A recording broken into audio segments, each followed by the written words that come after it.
Welcome back to my channel. Hope so you are doing great and well. आज की video में मैं आपसे अपने पेंटिंग सप्लाईज शेयर करूंगी और पेंटिंग के बारे में बात करूं तो मैंने काफ़ी टाइम पहले इसे वर्क किया था, लेकिन कंसिस्टेंसी की वजह से मैं इसको आगे कैरी ऑन ना कर सकी। लेकिन अब थोड़ा टाइम से मुझे क्रेज चल रहा था कि मैं दोबारा इस चीज़ को मूव ऑन करूँ, तो इसके लिए फिर मैंने कुछ चीज़ें ऑनलाइन ऑर्डर की हैं, कुछ चीज़ें मैंने जाके फिज़िकली शॉप से ली हैं।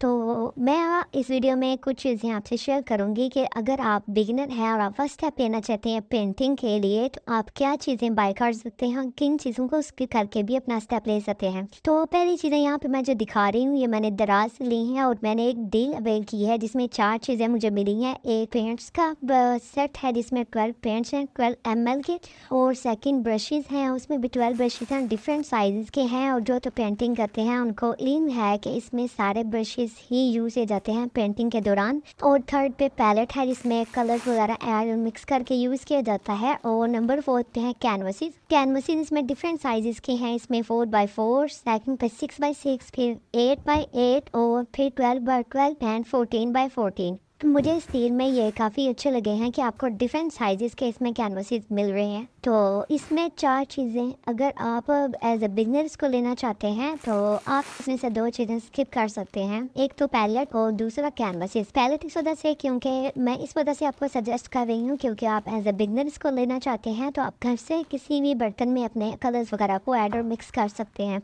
और रही बात कैनवसेस की तो आप स्केचिंग बुक ले सकते हैं क्योंकि उसका जो पेज होता है या जो सरफेस होता है वो कैनवस जैसा ही होता है, तो उसे हम एक्रेलिक पेंट, वाटर पेंट या ऑयल पेंट उस पर इजीली कर सकते हैं। तो फर्स्ट स्टेप के लिए मेरे ख्याल में ये बेस्ट चीज़ है कि आप उसकी तरफ मूव कर सकते हैं। जब आपको लगे कि आपकी पेंटिंग में इम्प्रूवमेंट आ गई है या आप इसको कहीं पे हैंग कर सकते हैं या आप चीज़ को अच्छे से बना सकते हैं, तो फिर आप उसे स्केचिंग बुक के बाद कैनवसेस की तरफ मूव कर सकते हैं। तो चूँकि मैंने ये डील अवेल की थी इस वजह से ये चारों चीज़ें मुझे इसमें मिल रही थी। 1700 में ये 4 चीज़ें मैंने ली हैं और उसका लिंक भी मैं डिस्क्रिप्शन बॉक्स में ऐड कर दूँगी। अगर ये डील कोई अवेल करना चाहता है तो वो जवान से जाके ले सकता है। और इसके बाद आगे मूव करते हैं। वो चीज़ें वो जो मैंने शॉप से जाके फ़िज़िकली ली हैं वो मैं आपके साथ शेयर करती हूँ। इसमें पहले जो मैं दिखा रही हूँ ये वार्निश है, और जो तो पेंटिंग करते हैं उनको इल्म होगा, और जिनको नहीं पता तो मैं बताती चलूँ कि पेंटिंग में 2 चीज़ें कॉमन होती हैं, मतलब उनको यूज़ किया जाता है अपनी पेंटिंग को ज़्यादा अच्छा दिखाने के लिए, इन्हेंस करने के लिए पेंटिंग को। तो वो 2 चीज़ें यूज़ की जाती हैं। एक होता है जैसो और एक होता है वार्निश। जैसो जो है वो कैनवस के स्टार्ट में अप्लाई किया जाता है। वो इस वजह से अप्लाई किया जाता है कि उसमें उसकी सरफेस को स्मूथ किया जाता है। और अगर कोई ये कहे कि हम जैसो की जगह पे वाइट पेंट यूज़ कर सकते हैं तो बिल्कुल भी नहीं कर सकते, क्योंकि ये दोनों डिफरेंट वर्क करते हैं। पेंट जो है वाइट वो पेंट की तरह काम करेगा और जैसो जो है वो हमारी सरफेस को स्मूथ करेगा। जब हम ब्रश उसके ऊपर अप्लाई करेंगे, चलाएंगे, तो वो स्मूथली से वर्क करेगा और पेंट्स करते हुए वो अच्छा उसे वर्क करेगा। और नेक्स्ट ये है वार्निश। वार्निश यूज़ किया जाता है कैनवस के एंड पे, पेंटिंग के एंड पे। जब आपकी पेंटिंग कंप्लीट हो जाती है, जब आपके पेंट्स ड्राई हो जाते हैं, तब वार्निश को अप्लाई किया जाता है। वार्निश को अप्लाई किया जाता है एक तो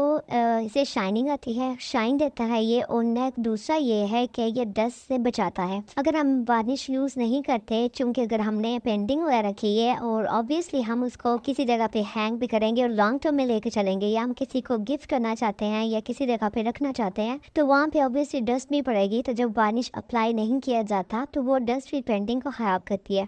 और अगर हम उसको कपड़े से रिमूव करने की भी कोशिश करेंगे तो वो चूँकि कैनवस जो है वो अब अब्जॉर्ब कर लेता है मट्टी को भी और पानी को भी, तो वो इससे साफ़ नहीं होगी। और वार्निश का ये काम है कि जब हम उस पर अप्लाई कर देते हैं तो वो सतह जो है वो उसको अब्जॉर्ब कर लेता है। उस पर अगर डस्ट पड़े भी तो बाद में हम कपड़े से साफ़ कर लेते हैं और वो नई की नहीं दिखती है। तो ये 2 चीज़ें कॉमन है, बेसिक है, जो हम पेंटिंग के लिए यूज़ करते हैं। लेकिन आप इन दोनों को भी स्किप कर सकते हैं अगर आप एज अ बिगनर लेना चाहते हैं। मैं इस वजह से कह रही हूँ क्योंकि हमारा स्टार्ट होता है और हम अपने बजट से बढ़ के चीज़ें ले लेते हैं, या हमें ये होता है कि हम ये चीज़ हमें ये भी लेना चाहिए, ये भी हम चीज़ें ले लेते हैं। लेकिन ये तभी लेनी चाहिए जब आपको लगे कि आप ही पेंटिंग्स में इम्प्रूवमेंट आ गई है, या आप अब बेहतर की तरफ जा रहे हैं, या आप किसी को गिफ्ट कर सकते हैं, या आप हैंग कर सकते हैं। तब आप ये सारी चीज़ें जो पेंटिंग से रिलेटेड होती हैं, बेसिक भी और जो प्रोफेशनल वे में आ जाती हैं, वो तब आप सारी बाय कर सकते हैं। लेकिन अगर आप बिगनर्स को स्टार्ट करना चाहते हैं तो चूँकि इसमें बहुत ज़्यादा इस चीज़ का खर्चा होता है कि हमारी चीज़ जो है वो वेस्ट में जाएगी,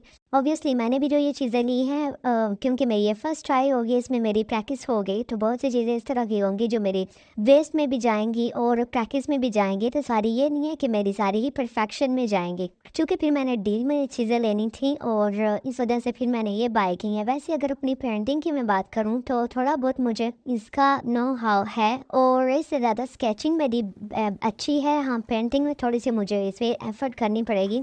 जब मैंने कैनवसेस ऑर्डर कर लिए थे ये पूरा डील, फिर बाद में मुझे रियलाइज़ हुआ कि मुझे भी कैनवसेस ऑर्डर नहीं करने थे, मुझे स्केचिंग बुक ले लेनी थी और उस पर पहले मुझे ट्राई करनी चाहिए थी। तो अब हो सकता है कि मैं अपनी प्रैक्टिस उस पर करूँ और जब थोड़ी सी इसमें इम्प्रूवमेंट आ जाएगी तो फिर मैं कैनवसेस से अप्लाई करूँगी। बाकी ये चीज़ें एक मैंने कटर लिया था, ये काफ़ी क्यूट सा मुझे लगा, 30 रुपीज़ में है और चूँकि मैं पार्सल्स वगैरह ऑर्डर करती रहती हूँ तो मुझे इसके लिए ज़रूरत होती है, तो इस वजह से मैंने ये ले लिया। साथ ये आइसक्रीम स्टिक हैं जो आर्ट एंड क्राफ्ट में यूज़ होती हैं, अगर पेंटिंग से इसका कंसर्न नहीं है तो ये मुझे इसकी ज़रूरत थी तो वो भी मैंने ले लिए। और लास्ट में ये क्ले है जो कि डेकोर वगैरह में या आर्ट एंड क्राफ्ट में ही यूज़ किया जाता है, तो ये भी मैंने लिए। तो ऊपर वाली जो 4 चीज़ें जो पहले मैंने दिखाई हैं वो मैंने दराज से ली हैं, जो बाकी चीज़ें हैं वो मैंने शॉप से जाके ली हैं। जैसो जो वार्निश की प्राइस भी साथ मैंने बता दी थी, दिखा दी थी। जैसो की प्राइस 210 थी आई थिंक और वार्निश जो था वो 470 है। तो ये थी मेरी आज की वीडियो। होपफुली जो तो बिगनर्स हैं जिनको थोड़ा सा नॉलेज लेना था कि क्या चीज़ हम एज अ बिगनर जो है वो हासिल करें लें और क्या चीज़ हम सिप करके भी अपना स्टेप आगे ले सकते हैं। तो ये थी मेरी आज की वीडियो, होपफुली कि आपको पसंद आई होगी। और वैसे तो जो मैं वीडियोस वगैरह बनाती हूँ मेरे व्लॉग से रिलेटेड होते हैं, सराउंडिंग में जो कुछ हो रहा होता है। तो अब ये है कि अब इनका भी एडिशन हो गया। ये नहीं है कि मेरा मेन कंसर्न इस चैनल पे सिर्फ पेंटिंग वगैरह को शेयर करना है, नहीं, बाकी चीज़ें भी होंगी। बस ये है कि इनका एक एडिशन हुआ है। बाकी जो कुछ भी मैं बनाया करूँगी, स्केचिंग हो गई या पेंटिंग वगैरह, तो इंशाल्लाह बना के तो आपके साथ शेयर करूँगी। बाकी नेक्स्ट वीडियो के लिए टिल देन अल्लाह हाफिज़।